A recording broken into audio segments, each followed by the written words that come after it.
उफ, ये गर्मी। ऐसे में अगर हाथ में एकदम ठंडा फिजी सोडा आ जाए तो मजा ही आ जाता है ना?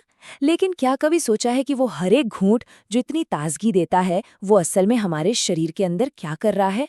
कहीं वो चुपके चुपके हमारे दांतों को नुकसान तो नहीं पहुंचा रहा, या फिर सच में हमारे पेट के लिए अच्छा है? गर्मियों में सोडा की जो हकीकत है ना, वो शायद आपको थोड़ा हैरान कर दे।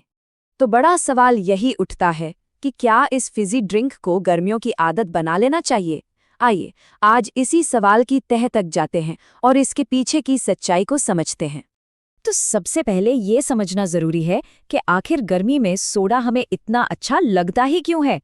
यकीन मानिए, बात सिर्फ इसके ठंडे होने की नहीं है, राज कुछ और ही है।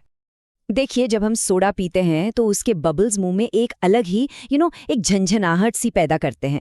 ये असल में हमारे दिमाग के दर्द वाले रिसेप्टर्स को हल्का सा एक्टिवेट करता है, जिससे वो एक मज़ेदार किक या बाइट वाला एहसास होता है। तो ये सिर्फ ठंडक नहीं है, ये एक पूरा का पूरा एक्सपीरियंस है जिसके लिए गर्मी में मन ललचाता है। अच्छा, तो ये तो हुई मज़े की बात। लेकिन इस एहसास के अलावा क्या ये सोडा हमारे शरीर के लिए भी कुछ अच्छा करता है? तो जवाब है हाँ, कुछ मामलों में तो ये वाकई फायदेमंद हो सकता है। जैसे कि पाचन। कुछ स्टडीज बताती हैं कि कार्बोनेटेड पानी यानी सोडा खाने को पेट से जल्दी आगे बढ़ाने में मदद करता है। शायद इसीलिए कुछ भारी खाने के बाद सोडा पीने से बड़ा अच्छा महसूस होता है। और हाइड्रेशन। कई लोगों को लगता है कि सोडा शरीर में पानी की कमी करता है, पर यह सच नहीं है। सादा सोडा बिल्कुल सादे पानी जितना ही हाइड्रेटिंग होता है। और हाँ, अगर किसी का जी मिचला रहा हो तो ये पेट को शांत करके थोड़ी राहत भी दे सकता है। लेकिन यहाँ एक बहुत बड़ा लेकिन है। ये सारे फायदे सिर्फ तब तक हैं जब तक सोडा सादा है, मतलब बिना चीनी के। जैसे ही इसमें चीनी घुलती है, हाइड्रेशन वाला सारा फायदा तो खत्म ही हो जाता है। तब हम अपने शरीर में सिर्फ खाली कैलोरी डाल रहे होते हैं, जो असल में शरीर में पानी की कमी को और बढ़ा सकती है। तो अब तक तो सोडा किसी सुपर हीरो से कम नहीं लग रहा होगा, है ना? लेकिन हम सब जानते हैं, हर सुपर हीरो की कोई ना कोई कमजोरी होती है। तो चलिए अब जरा सिक्के का दूसरा पहलू भी देख लेते हैं। जब मीठे सोडे की बात होती है तो हम 1-2 चम्मच चीनी की बात नहीं कर रहे होते।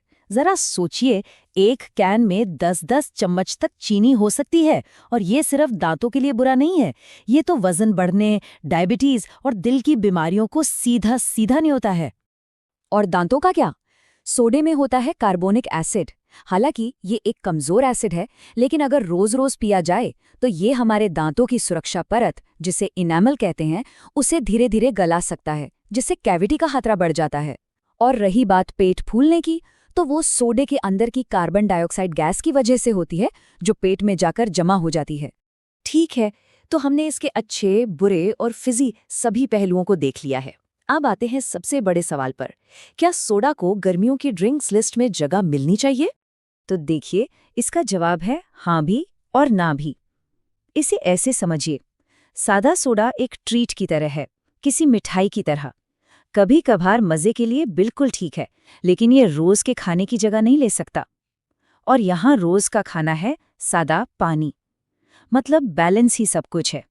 एक बात गांठ बांध लेनी चाहिए, सोडा पानी नहीं है। ये तो बस पानी के भेस में एक एंटरटेनर है। थोड़ी देर के लिए मजा देगा, लेकिन जो असली चीज है यानी पानी, उसकी जगह ये कभी नहीं ले सकता। आखिर में सारी कहानी घूम फिरकर एक ही जगह आती है, सादा पानी। ये हमारे शरीर का फ्यूल है। यही हमें ठंडा रखता है, हमारे सारे अंगों को ठीक से काम करने में मदद करता है। और सबसे बड़ी बात, इसका कोई साइड इफेक्ट नहीं है। सोडा एक मजेदार साइड रोड हो सकता है, लेकिन पानी ही वो मेन हाईवे है जिस पर हमें चलना है।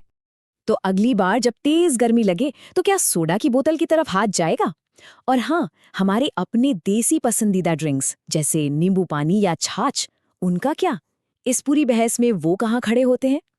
खैर, ये तो एक अलग ही कहानी है, जो फिर कभी